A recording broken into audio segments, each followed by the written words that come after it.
لیکن ظلم اور ظالم کو قبول نہیں کر سکتے. قتل حسین اصل میں مرگ یزید ہے. اسلام زندہ ہوتا ہے. ہر کربلا کے بعد آج بھی اگر فلسطینی ماں کڑی ہیں تو ان کے بچے بیت المقدس کی آزادی کے لیے جان دے رہے ہیں. آج بھی اگر کشمیری ماں کڑی ہیں تو ان کے بچے پاکستان سے 8 گنا بڑا انڈیا کا مقابلہ کر رہا ہے. میں یہی چاہتا ہوں کہ ہم جابر اور کرپٹ نظام سے نجات دلانے کے لیے ماؤں اور بہنوں اور بیٹیوں کو آگے آ جائیں, اپنا حصہ ڈالیں, اپنے حصے کا جہاد کریں. میں سمجھتا ہوں کہ آپ کے لیے لڑنا, آپ کے لیے میدانی جہاد میں جانا کیا ہے. ظاہر ہے بدر اور احد جیسا مورے آئیں گے, ہم انشاءاللہ نکلیں گے. لیکن اس وقت ایک عورت, ایک پاکستانی ماں, بہن اور بیٹی کے لیے سب سے عظیم جہاد اپنی نسل کو محفوظ بنانا ہے, اپنے خاندانی نظام کو مضبوط بنانا ہے, اپنے بچوں کو قرآن کے ساتھ, اپنے بچوں کو محمد مصطفیٰ صلی اللہ علیہ وسلم کے ساتھ, اپنے بچوں کو مسجد کے ساتھ جوڑنا ہے. حیا کو عام کرنا ہے, پردہ کو عام کرنا ہے. ایک ہماری بیٹی نے, انڈیا میں مسکان نامی بیٹی نے سینکڑوں ہندو غندوں اور بدماشوں کے درمیان کھڑے ہو کر نعرہ لگایا اور اپنے سر سے اپنا چادر نہیں اتارا, اللہ اکبر کا نعرہ لگایا. ہم چاہتے ہیں پاکستان میں بھی ہر بیٹی مسکان بن جائے. ہمارے لیے رول ماڈل حضرت فاطمہ رضی اللہ تعالیٰ عنہا ہے, جنہوں نے مسلسل غربت میں, فقر میں, مشکلات میں اپنے شوہر کا ساتھ دیا. اور میں بتاتا چلوں, ایک دن حضرت علی رضی اللہ تعالیٰ عنہ تشریف لائے تو حضرت فاطمہ رضی اللہ تعالیٰ عنہ کی رنگ کو دیکھ کر پوچھا کہ آپ کو کیا ہو گیا ہے, کہ رنگ زرد پڑ گیا ہے, جسم کمزور ہے. حضرت فاطمہ نے فرمایا, علی کئی دنوں سے میں نے اور میرے بچوں نے کچھ کھایا نہیں. حضرت علی رضی اللہ تعالیٰ عنہ نے فرمایا, خدا کی بندی آپ مجھے اطلاع تو دے دیتی, میں کچھ انتظام کرتا. اس نے جواب دیا کہ علی, جب میرے باپ نے میرا ہاتھ تمہارے ہاتھ میں دے دیا تھا تو مجھے وصیت کی تھی کہ علی غریب ہے, کبھی بھی ان سے کچھ نہیں مانگنا, اس لیے میں نے آپ سے کچھ نہیں لینا نہ مانگنا ہے. یہ خودی ہے, یہ غیرت ہے, یہ قناعت ہے, یہ صبر اور ثبات ہے. وہ جو کہتے ہیں خودی کو کر بلند اتنا کہ ہر تقدیر سے پہلے خدا بندے سے خود پوچھے, بتا تیری رضا کیا ہے. آج کے بہنوں کے لیے فاطمہ رضی اللہ تعالیٰ عنہ ماڈل ہے, نمونہ ہے. تو میں کہنا چاہتا تھا کہ موجودہ زمانے میں آپ کا جہاد کیا ہے. آپ کا جہاد یہی ہے کہ ووٹ کے ذریعے اس نظام کو بدلے, سپورٹ کے ذریعے اس نظام کے خلاف جہاد کرے. آج ہمارے ملک میں ماؤں, بہنوں اور بیٹیوں, صحیح بات یہ ہے, میں اعتراف کرتا ہوں, ہماری بہنیں غیر محفوظ ہے. اور یہ پاکستان کی بات کرتا ہوں, خود سابق وفاقی منسٹر پیرزادہ نے اعتراف کیا, اور یہ اعتراف انہوں نے اسمبلی میں کیا. اس نے کہا کہ کرونا وائرس کے دوران پاکستان میں 11,000 بہنوں اور بیٹیوں کے اجتماعی عصمت دری کی گئی. اتنے درندے موجود ہیں, اتنے بھیڑیے موجود ہیں. میں نے خود سندھ میں دیکھا, ایک کیمپ میں ہمارے جانے سے قبل وہاں کچھ لوگوں نے کھانا مہیا کیا. اگلے دن پھر بھوک لگی تو کچھ بہنوں کو, بیٹیوں کو کہا کہ ہمارے ساتھ گاڑی میں بیٹھ کر فلاں جگہ تک جائیں, وہاں ہم آپ کو چاول بھی دیں گے, خورما بھی دیں گے, آپ لا کر اپنے خاندان والوں کو کھلائیں. گاڑی میں بٹھا کر جا کر ان کی اجتماعی عصمت دری کی. لیکن افسوس ہے پاکستان پر, افسوس ہے ہمارے ظالم نظام پر کسی نے ان کا نوٹس نہیں لیا، کسی نے ان کو سزا نہیں دی۔ غیرت کے نام پر واقعات ہو رہے ہیں، کوئی تحقیق نہیں ہے، گھروں میں تشدد۔ میں آپ کے صوبائی حکومت سے پوچھنا چاہتا ہوں کہ اچھل کود تو کرتے رہتے ہو، لیکن ایک پنجاب میں گزشتہ سال 3571 خواتین لاپتہ ہے، اغوا کیے گئے ہیں۔ کیا آپ ان خواتین کے لیے کچھ کر سکتے ہیں؟ کچھ بھی نہیں کر سکتے۔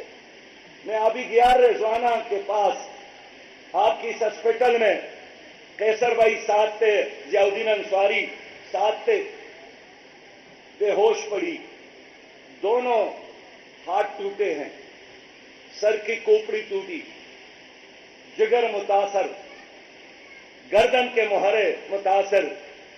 بِأَيِّ ذَنبٍ قُتِلَتْ، یہ تمہارے ساتھ یہ کیا ہوا ہے؟ یہ ایک رضوانہ کی بات نہیں ہے۔ چند دن قبل آپ کے اس موٹر وے پر ایک ماں اپنے بچوں کے ساتھ اغوا کی گئی اور بچوں کے سامنے ان کے ساتھ وہ سلوک کیا گیا جن کے لیے مجھے الفاظ نہیں ملتے۔ کیا ہوا؟ کچھ نہیں ہوا۔ رات گئی بات گئی۔ اس لیے یہاں عدالتیں مفلوج ہے۔ آپ کے ججز اندھے بہرے اور گنگے ہیں۔ خود ججز کہتے ہیں کہ ہماری عدالتوں میں انصاف نہیں۔ یہاں جو خواتین اسمبلیوں میں موجود ہے، یہاں دردانہ صدیقی صاحبہ اور سمینہ صاحبہ بیٹھی ہیں، میں ان سے کہنا چاہتا ہوں آپ تھوڑا سا تحقیق کر لیں۔ ایک بھی اس میں عام تعلیم یافتہ خاتون نہیں ہے، سب کے سب جاگیردار خاندانوں سے تعلق رکھتے ہیں۔ تو کیا اسمبلی میں جانے کا